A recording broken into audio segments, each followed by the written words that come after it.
नमस्कार दोस्तों, राजस्थान भूगोल विषय की इस कक्षा में आपका हार्दिक स्वागत, अभिनंदन।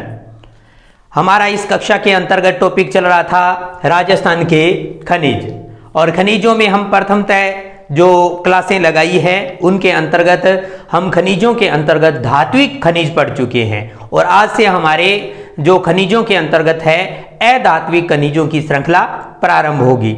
और अधात्विक खनिजों की श्रृंखला को भी अलग अलग कुछ उप भागों के अंतर्गत भी बांट रखा है। हम कोशिश करेंगे कि भी जो अधात्विक खनिज हैं, जो उनके उप भाग बन रहे हैं, उन उप भागों में जो महत्वपूर्ण उस भाग के अंतर्गत अपनी अलग पहचान रखते हैं उन्हीं को हम करेंगे।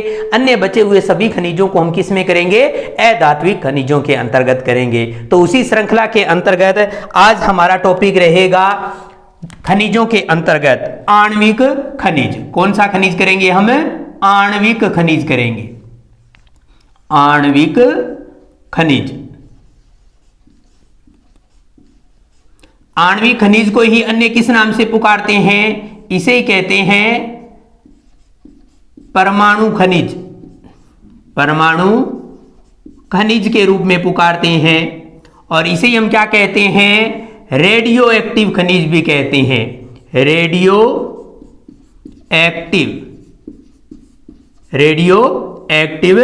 खनिज के रूप में भी पुकारते हैं। रेडियो एक्टिव खनिज के रूप में भी पुकारते हैं। तो आणविक खनिज ही क्या कहलाता है? परमाणु खनिज कहलाता है, और इसे हम क्या कहते हैं? रेडियो एक्टिव खनिज के रूप में पुकारते हैं। आणविक खनिजों की श्रृंखला के अंतर्गत हम सबसे पहले किस खनिज का जिक्र करेंगे? हम करेंगे यूरेनियम खनिज का। कौन से का? यूरेनियम का। यूरेनियम खनिज। यूरेनियम खनिज का जो अयस्क रहता है, अयस्क क्या है इसका? अयस्क जो है वो यूरेनियम का रहता है पिच ब्लेड, या इसका अयस्क जो है वो रहता है थोरियनाइट। क्या रहता है? थोरियनाइट। तो हमें यूरेनियम जो है वो खनिज के रूप में किस अयस्क में प्राप्त होता है? पिच ब्लेड या थोरियनाइट अयस्क के रूप में जो है वो प्राप्त होता है। इस यूरेनियम की मूलभूत विशेषता क्या रहती है? यूरेनियम जो है वो हमें पृथ्वी के अंतर्गत काफी लघु खनिजों के साथ में प्राप्त होता है। लगभग 100 खनिजों के साथ में यह खनिज जो है वो हमें सूक्ष्म रूप में प्राप्त होता है, लघु मात्रा के अंतर्गत प्राप्त होता है। यह मूलतः किसकी विशेषता रहती है? यूरेनियम खनिज की रहती है। तो इसमें हम नोट कर सकते हैं यह अत्यंत लघु मात्रा में लगभग 100 खनिजों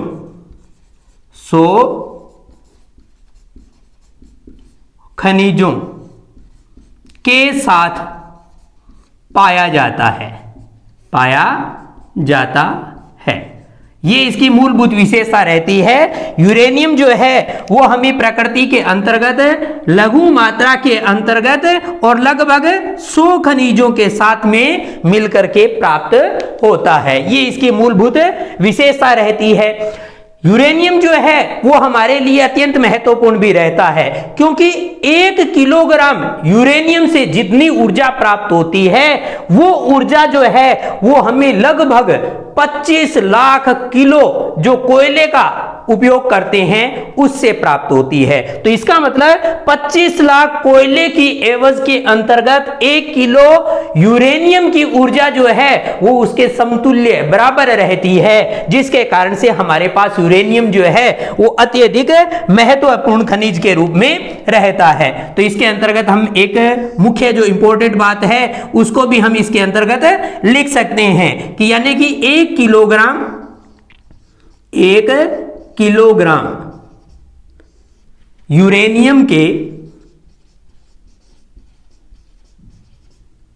यूरेनियम के विखंडन, 1 किलोग्राम यूरेनियम के विखंडन से जितनी ऊर्जा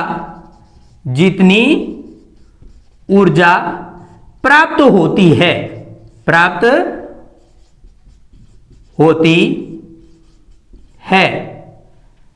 यह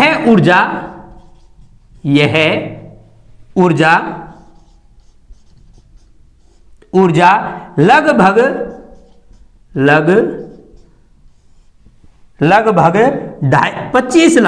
25 लाख किलोग्राम 25 लाख किलोग्राम कोयले के जलने से प्राप्त होती है। तो यानी कि यूरेनियम की मूलभूत विशेषता क्या रहती है कि 1 किलोग्राम यूरेनियम से जितनी ऊर्जा प्राप्त होती है, 1 किलोग्राम यूरेनियम से जितनी ऊर्जा प्राप्त होती है, उस ऊर्जा के बराबर लगभग 25 लाख किलोग्राम कोयले से जो जलने से ऊर्जा प्राप्त होती है, दोनों क्या रहती है, बराबर रहती है। भी हम लिख ले कि 1 किलोग्राम तो यूरेनियम और बराबर किसके रहेगा, 25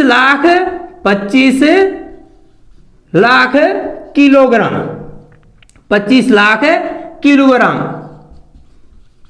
कोयले के बराबर रहता है। और ये क्या है, 1 किलोग्राम यूरेनियम है। तो 1 किलोग्राम यूरेनियम से जो ऊर्जा प्राप्त होती है, उतनी ही ऊर्जा हमें उसके बराबर की प्राप्त करने के लिए लगभग 25 लाख किलोग्राम कोयले की आवश्यकता पड़ती है। तो इस दृष्टि से जो यूरेनियम है वो अति महत्वपूर्ण रहता है। दूसरी इसकी विशेषता मुख्यतः रहती है, यह खनिज राजस्थान में सर्वाधिक मात्रा में आणविक खनिज के रूप में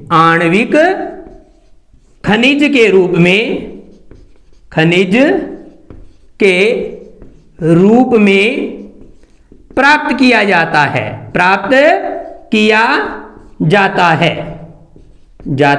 है। ये इसकी मूलभूत विशेषता रहती है कि ये जो है, ये खनिज राजस्थान के अंतर्गत आणविक खनिजों को देखा जाए, जो आणविक खनिज है, इन आणविक खनिजों को देखा जाए तो आणविक खनिजों में सर्वाधिक मात्रा में राजस्थान में कौन सा आणविक खनिज प्राप्त किया जाता है, तो कौन सा आणविक खनिज प्राप्त किया जाता है, यूरेनियम प्राप्त किया जाता है। तो ये कुछ एक जो है इसकी लघु विशेषताएं रहती है। वैसे तो हमारे पास में क्या है, यूरेनियम के कुछ एक स्थान जो है वो महत्वपूर्ण रहते हैं, जो एग्जाम की दृष्टि से पूछे जाते हैं, लेकिन इससे कुछ एक बेसिक नॉलेज वाली बातें भी हमें पता होनी चाहिए। भी यूरेनियम की मूलतः विशेषता क्या है। यूरेनियम जो है वो हमें अयस्क के रूप में प्राप्त होता है। अयस्क कौन सा है इसका, पिच ब्लेड या थोरियनाइट जो है वो इसका अयस्क रहता है। तो पिच ब्लेड, थोरियनाइट अयस्क के रूप में क्या मिलता है, हमें यूरेनियम प्राप्त होता है। तो यूरेनियम पिच ब्लेड, थोरियनाइट के रूप में प्राप्त होता है। यह अत्यंत लघु मात्रा में लगभग 100 खनिजों के साथ में हमें प्राप्त होता है। इसके बाद में देखें तो हमारे पास यूरेनियम के 1 किलोग्राम भाग से जितनी ऊर्जा प्राप्त होती है, वो ऊर्जा कितने के बराबर है, 25 लाख किलोग्राम कोयले की ऊर्जा के बराबर रहती है। इसके बाद देखें तो राज्य के अंतर्गत सर्वाधिक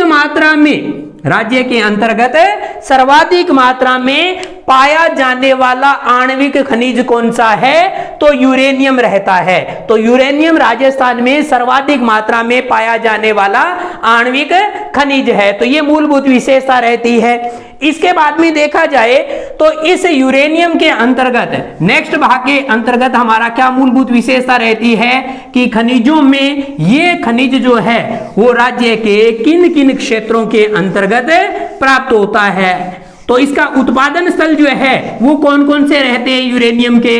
तो यूरेनियम के उत्पादन स्थलों में देखें तो सीकर जिला आता है, इसके अलावा अजमेर क्षेत्र आता है, भीलवाड़ा क्षेत्र आता है, तो बांसवाड़ा जोधपुर क्षेत्र जो है, सॉरी बांसवाड़ा, डूंगरपुर और उदयपुर क्षेत्र जो है वो हमारे पास में यूरेनियम के लिए महत्वपूर्ण स्थानों के रूप में रहते हैं। तो आइए हम देखते हैं राजस्थान के अंतर्गत यूरेनियम के भंडार जो है वो कहां कहां पाए जाते हैं, उनकी मूलतः स्थिति कहां रहती है। तो ये हमारे पास में रहता है राजस्थान का मानचित्र। राजस्थान के मानचित्र में देखा जाए तो हम किसका अध्ययन कर रहे हैं? यूरेनियम का। यूरेनियम, तो यूरेनियम जो है वो राजस्थान के अंतर्गत कहां पाए जाते हैं? तो यहां पर एक जिला पड़ता है सीकर जिला। सीकर जिले के अंतर्गत अगर स्थान देखा जाए तो कौन सा आ जाता है? रोहिला, रोहिला, गढ़ेश्वर, गढ़ेश्वर, रोहिला गढ़ेश्वर क्षेत्र आ जाता है। इसके अलावा स्थान आ जाता है रघुनाथगढ़, रघुनाथगढ़ क्षेत्र आ जाता है, और इसके अलावा आ जाता है खंडेला क्षेत्र, खंडेला क्षेत्र। तो राज्य के अंतर्गत यूरेनियम के भंडार जो है वो कहां मिलते हैं? सीकर के अंतर्गत। सीकर के क्षेत्र कौन सा है? रोहिला गढ़ेश्वर बेल्ट के अंतर्गत, रघुनाथ में, रघुनाथगढ़ में, और खंडेला के अंतर्गत जो है वो मुख्य रूप से सीकर जिले में यूरेनियम के भंडार प्राप्त होते हैं। इसके अलावा देखा जाए तो नेक्स्ट जिला आ जाता है अजमेर जिला। अजमेर जिला आ जाता है। अजमेर जिले के अंतर्गत स्थान देखें तो कौन से आ जाते हैं? पुष्कर क्षेत्र आ जाता है, और पुष्कर के अलावा देखें तो कौन सा आ जाता है? किशनगढ़ क्षेत्र आ जाता है। तो पुष्कर और किशनगढ़ दो क्षेत्र जो है वो कहां के रहते हैं? अजमेर क्षेत्र के महत्वपूर्ण रहते हैं। इसके बाद में आता है जिला हमारे पास भीलवाड़ा, भीलवाड़ा, और भीलवाड़ा से भी यूरेनियम के भंडार प्राप्त हुए हैं। और हमारे पास स्थान कौन सा आ जाता है? जहाजपुरा क्षेत्र आ जाता है। कौन सा? जहाजपुरा क्षेत्र। इसका संबंध कहां से रहता है? भीलवाड़ा से। दूसरा स्थान कौन सा आ जाता है? भुणास क्षेत्र आ जाता है, और भुणास का संबंध भी कहां से रहता है? भीलवाड़ा क्षेत्र से रहता है। तो मुख्य रूप से स्थानों की विशेषता के आधार पर यूरेनियम के भंडार देखे जाएं तो सीकर, अजमेर और भीलवाड़ा क्षेत्र में है। इसके अलावा राज्य में जो है कुछ एक स्थान और खोजे गए हैं जिनके अंतर्गत भी क्या है? हमें यूरेनियम के भंडारों की संभावनाएं प्राप्त हुई है, जिसमें बांसवाड़ा जिले का जिक्र होता है कि बांसवाड़ा से भी हमें यूरेनियम प्राप्त हो सकता है। इसके अलावा जो है वो किसका जिक्र होता है? डूंगरपुर जिले का भी जिक्र होता है, डूंगरपुर जिले का। तो यहां पर डूंगरपुर जिला आ गया। और इसके अलावा देखें तो कौन सा? उदयपुर क्षेत्र आ जाता है, उदयपुर, उदयपुर क्षेत्र आ जाता है। तो उदयपुर, डूंगरपुर और बांसवाड़ा ये तीन जिले और हैं, यानी कि दक्षिणी जो भाग है उस भाग से हमें यूरेनियम की भंडारों की प्राप्ति जो है वो सुनिश्चित की गई है। तो ये मूलभूत विशेषता हमारे पास में किसकी रहती है? यूरेनियम की रहती है। तो यूरेनियम जो है वो मुख्य रूप से पिच ब्लेड अयस्क के रूप में जो है वो राज्य में प्राप्त होता है। यूरेनियम के मुख्यतः भंडार जो है वो कहां पाए जाते हैं? सीकर, अजमेर, भीलवाड़ा, बांसवाड़ा, डूंगरपुर और उदयपुर क्षेत्रों के अंतर्गत पाए जाते हैं। इनके अंतर्गत सीकर, सीकर के तीन स्थान जो है वो फेमस रहते हैं। पहला स्थान कौन सा है? रोहिला गढ़ेश्वर, रोहिला गढ़ेश्वर क्षेत्र। दूसरा है रघुनाथगढ़ और तीसरा है खंडेला। तो रोहिला गढ़ेश्वर, रघुनाथगढ़, खंडेला ये सभी स्थान कहां के हैं? सीकर क्षेत्र के हैं। तो रोहिला गढ़ेश्वर, रघुनाथ और खंडेला क्षेत्र हो गए। इसके बाद में कौन सा आ गया? अजमेर क्षेत्र आ गया। अजमेर के दो स्थान पुष्कर और किशनगढ़। तो पुष्कर और किशनगढ़, और दोनों स्थान कहां से? अजमेर। तो अजमेर के पुष्कर किशनगढ़ से यूरेनियम के भंडार प्राप्त हुए हैं। उसके बाद में मुख्यतः स्थान आता है भीलवाड़ा, और भीलवाड़ा में जहाजपुरा और बुनास क्षेत्र, जहाजपुरा, बुनास, भीलवाड़ा क्षेत्र के अंतर्गत यूरेनियम के भंडार प्राप्त हुए हैं। तो रोहिला, गढ़ेश्वर, रघुनाथगढ़, खंडेला, सीकर, पुष्कर, किशनगढ़, अजमेर, जहाजपुरा, बुनास, भीलवाड़ा, और अन्य स्थानों में देखा जाए तो बांसवाड़ा, डूंगरपुर और उदयपुर क्षेत्रों से हमें यूरेनियम के भंडार प्राप्त होते हैं। तो यह मूलभूत विशेषता जो है वो आणविक खनिजों के अंतर्गत किसकी रहती है? यूरेनियम खनिज की रहती है, जो कि हमारे पास में मुख्यतः राज्य के अंदर पाया जाता है। और जिलों की दृष्टि से देखा जाए तो जिले कौन से हो जाते हैं? सीकर, अजमेर और भीलवाड़ा, जो महत्वपूर्ण स्थानों की दृष्टि से महत्वपूर्ण है। उसके अलावा देखें तो बांसवाड़ा, डूंगरपुर और उदयपुर क्षेत्रों के अंतर्गत जो है वो यूरेनियम के भंडार पाए जाते हैं। तो ये विशेषता रहती है। इसके बाद में देखते हैं दूसरे नंबर पर हमारा आणविक खनिज, और दूसरे नंबर पर हम किसका जिक्र करेंगे? थोरियम का जिक्र करेंगे। आणविक खनिज के रूप में किसका जिक्र करेंगे? थोरियम का जिक्र करेंगे। तो नेक्स्ट खनिज कौन सा हो जाएगा? थोरियम। थोरियम जो है वो मुख्य रूप से देखा जाए तो राज्य के मरुस्थलीय क्षेत्र के अंतर्गत प्राप्त होता है। थोरियम को अगर देखें तो ये हमारे पास में मोनोजाइट अयस्क के रूप में प्राप्त होता है। किस अयस्क के रूप में? मोनोजाइट अयस्क, या मुख्यतः हम कहते हैं मोनोजाइट रेत के रूप में प्राप्त होता है। भारत की दृष्टि से देखा जाए तो रासायनिक खनिजों के अंतर्गत, आणविक खनिजों के अंतर्गत, या यूं कहें परमाणुवीय खनिजों के अंतर्गत भारत में सर्वाधिक मात्रा में प्राप्त होने वाला खनिज है। तो कौन सा खनिज है? थोरियम खनिज रहता है। और ये थोरियम खनिज हमें कहां से प्राप्त होता है? तो ये थोरियम खनिज जो है वो भारत के अंतर्गत केरल से सर्वाधिक मात्रा में प्राप्त होता है। ये विशेषता किसकी रहती है? थोरियम की। तो आप इसके अंतर्गत लिखिए थोरियम। थोरियम जो है वो एक आणविक खनिज है। थोरियम जो है वो थार के मरुस्थल के अंतर्गत सर्वाधिक मात्रा में राज्य में प्राप्त किया जाता है। इसके अलावा देखा जाए तो ये जो है वो हमें अयस्क के रूप में प्राप्त होता है। और अयस्क कौन सा रहता है थोरियम के अंतर्गत? अयस्क का नाम रहता है मोनोजाइट अयस्क रहता है। तो हमें थोरियम जो है वो मोनोजाइट अयस्क के रूप में प्राप्त होता है। और भारत के अंतर्गत सर्वाधिक मात्रा में प्राप्त होने वाला आणविक खनिज कौन सा है? तो थोरियम। तो यहां पर लिख लेते हैं हमें सर्वाधिक मात्रा में भारत से प्राप्त होने वाला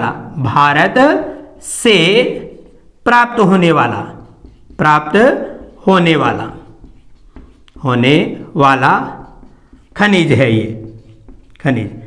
तो खनिजों के अंतर्गत और कहां से प्राप्त होता है? ये केरल के अंतर्गत। तो खनिजों के अंतर्गत वो भी कौन से? आणविक खनिजों में। तो आणविक खनिजों में भारत में सर्वाधिक मात्रा में उत्पादित किए जाने वाला आणविक खनिज कौन सा है? थोरियम है। और थोरियम जो है वो भारत में कहां से प्राप्त किया जाता है? तो केरल से प्राप्त किया जाता है। अब रहती है हमारे पास में थोरियम की मूलभूत विशेषता कि ये थोरियम जो है वो हमारे मुख्यतः काम क्या आता है, किस प्रकार से इसका उपयोग जो है वो हम करते हैं। तो इसका उपयोग जो है वो किसके साथ में? मैग्नीशियम धातु के साथ थोरियम को मिश्रित करके इसे रसायन तथा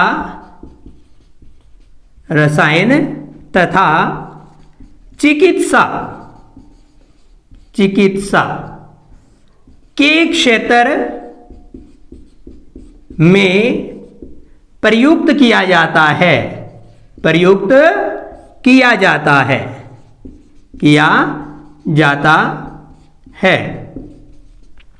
तो हमारे पास में देखा जाए तो मैग्नीशियम धातु जो है उसके साथ में थोरियम का मिश्रण मिला करके, तो मैग्नीशियम धातु के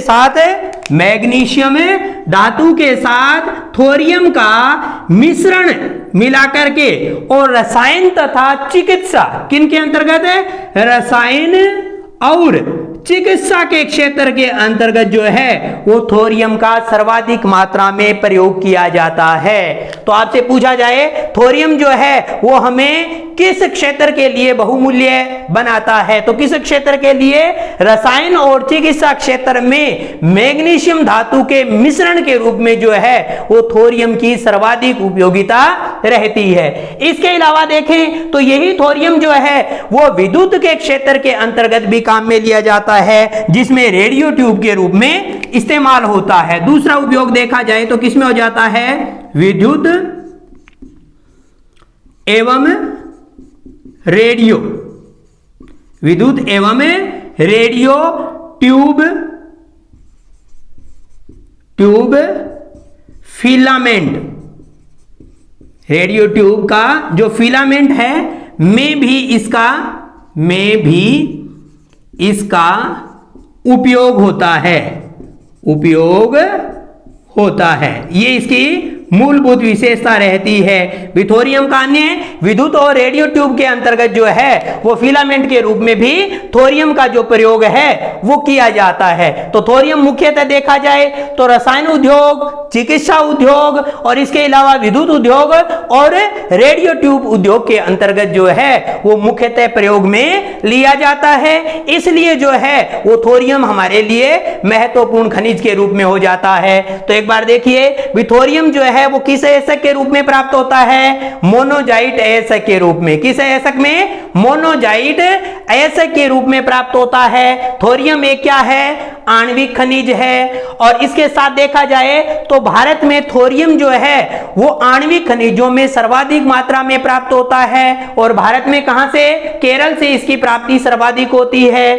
थोरियम का उपयोग जो है वो मैग्नीशियम धातु के साथ एक मिश्रण के रूप में जो है वो रासायनिक उद्योग, चिकित्सा उद्योग, विद्युत एवं रेडियो क्षेत्र के अंतर्गत जो है वो थोरियम का मुख्यतः प्रयोग किया जाता है। इसके बाद में देखा जाए तो इस थोरियम आणविक खनिज के रूप में अगर हम देखें तो थोरियम जो है वो राज्य के किन किन क्षेत्रों में प्राप्त होता है, तो थोरियम जो है वो मुख्य रूप से राज्य के अंतर्गत पाली, जैसलमेर और बाड़मेर क्षेत्र से जो है इसके प्राप्ति के संकेत मिलते हैं। इसके अलावा देखा जाए तो भीलवाड़ा क्षेत्र से जो है वो थोरियम की भी प्राप्ति की जाती है। तो ये कुछ एक क्षेत्र हैं थोरियम के जो कि कहां अवस्थित है, राजस्थान के अंतर्गत अवस्थित रहते हैं। तो आइए हम देखते हैं राजस्थान के मानचित्र के अंतर्गत इनकी स्थिति किसकी, तो थोरियम की। थोरियम में देखा जाए तो राज्य के अंतर्गत एक स्थान है यहां पर, और स्थान कौन सा रहता है, पाली क्षेत्र। और पाली क्षेत्र से किसकी प्राप्ति होती है, तो थोरियम की प्राप्ति होती है। और स्थान कौन सा रहता है, भद्रावन क्षेत्र रहता है। कौन सा क्षेत्र, तो भद्रावन क्षेत्र, पाली से हमें थोरियम की प्राप्ति होती है। इसी प्रकार से देखा जाए तो दूसरा क्षेत्र आता है यहीं पर भीलवाड़ा क्षेत्र, भीलवाड़ा जिला आता है। और भीलवाड़ा क्षेत्र के अंतर्गत स्थान कौन सा रहता है, तो रहता है सरदारपुर क्षेत्र, सरदारपुर क्षेत्र रहता है। तो सरदारपुर भीलवाड़ा से थोरियम की प्राप्ति होती है।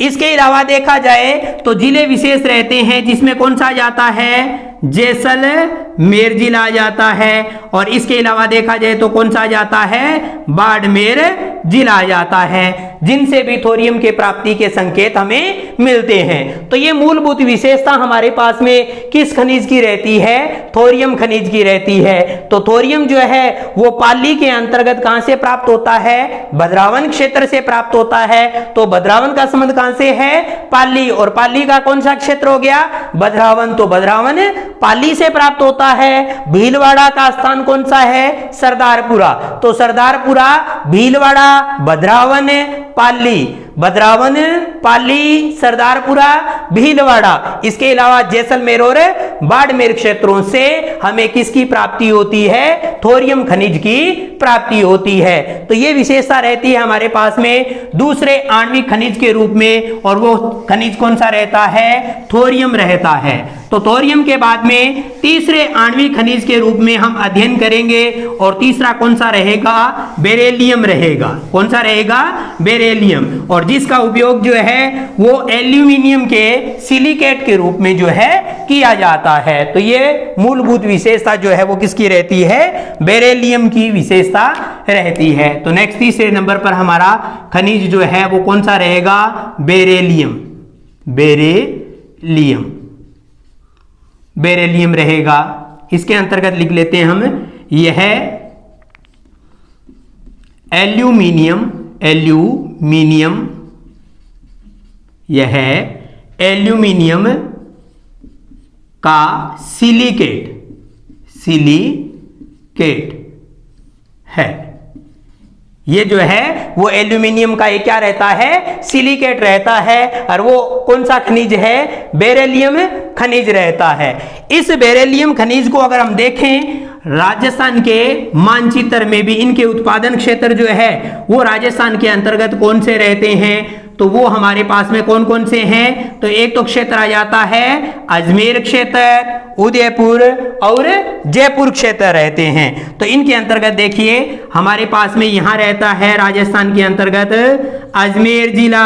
अजमेर जिले से बेरिलियम के उत्पादन प्राप्त होते हैं, और स्थान कौन सा है? बांदर सिंदरी क्षेत्र रहता है। कौन सा रहता है? बांदर सिंदरी क्षेत्र। कहां का है? अजमेर का है। दूसरा जिला जो है वो कौन सा रहता है? उदयपुर क्षेत्र, उदयपुर क्षेत्र रहता है। और उदयपुर का स्थान कौन सा है? तो उदयपुर का स्थान है सिकारवाड़ी, सिकारवाड़ी क्षेत्र रहता है। तो सिकारवाड़ी क्षेत्र कहां का हो गया?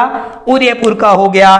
इसी प्रकार से तीसरा क्षेत्र कौन सा रहता है? जयपुर। तो ये क्षेत्र रहता है जयपुर का, और जयपुर के अंतर्गत देखा जाए तो स्थान कौन सा आ जाता है? गुजरवाड़ा क्षेत्र आ जाता है। कौन सा आ जाता है? गुजरवाड़ा क्षेत्र आ जाता है।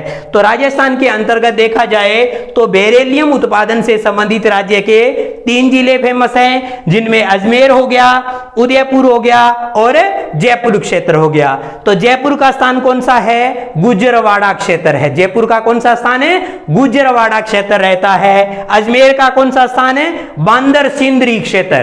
तो बांदर सिंदरी, अजमेर, गुजरवाड़ा, जयपुर। और इसके बाद में उदयपुर का कौन सा है? सिकारवाड़ी क्षेत्र। उदयपुर का कौन सा? सिकारवाड़ी क्षेत्र। तो इस प्रकार से जयपुर का गुजरवाड़ा क्षेत्र, अजमेर का बांदर सिंदरी क्षेत्र और उदयपुर का सिकारवाड़ी क्षेत्र रहता है, जो किस खनिज के लिए महत्वपूर्ण है? बेरिलियम खनिज के लिए महत्वपूर्ण रहता है। तो बेरिलियम खनिज जो है गुजरवाड़ा, जयपुर, बांदर सिंदरी, अजमेर और सिकारवाड़ी क्षेत्र उदयपुर से प्राप्त किया जाता है। इसके बाद में देखा जाए तो इन्हीं आणविक खनिजों की श्रृंखला के अंतर्गत चौथा खनिज कौन सा रहता है? तो चौथा खनिज रहता है लिथियम। लिथियम कौन सा रहता है? लिथियम रहता है। और लिथियम के अंतर्गत किसका जिक्र होता है? अजमेर का जिक्र होता है। तो मैं इसी के नीचे लिख देता हूं भी लिथियम जो है वो राज्य में कहां से प्राप्त होता है? अजमेर से प्राप्त होता है। और अजमेर का स्थान कौन सा है? राजगढ़ क्षेत्र रहता है। कौन सा स्थान रहता है? राजगढ़ क्षेत्र रहता है। तो लिथियम जो है वो लिथियम हमें कहां से प्राप्त होता है? अजमेर से प्राप्त होता है। और अजमेर का कौन सा क्षेत्र रहता है? राजगढ़। तो अब देखा जाए तो बेरिलियम जो है वो गुजरवाड़ा, जयपुर, बांदर सिंदरी, अजमेर और सिकारवाड़ी उदयपुर से प्राप्त होता है। और लिथियम के लिए क्षेत्र एक ही प्रसिद्ध है। और लिथियम जो है वो हमें कहां से प्राप्त होता है? अजमेर जिले से। और अजमेर जिले के किस स्थान से?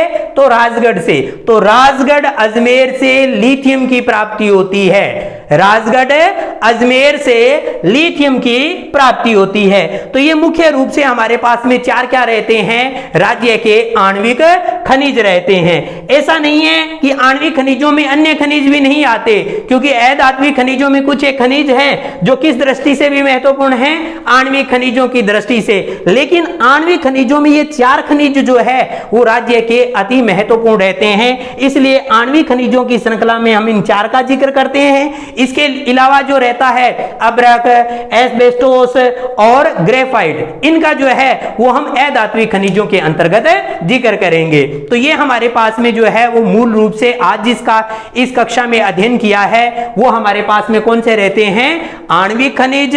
और आणविक खनिज को हम किस नाम से पुकारते हैं, इन्हें हम कहते हैं परमाणुवीय खनिज या रेडियो एक्टिव खनिज कहते हैं। तो आणविक खनिज, रेडियो एक्टिव खनिज या परमाणु खनिज, इनका अध्ययन हम आज की कक्षा के अंतर्गत कर रहे हैं। और आप इस कक्षा के अंतर्गत जो है वो इन खनिजों को बार बार जो है इनके स्थानों को ध्यान में रखेंगे।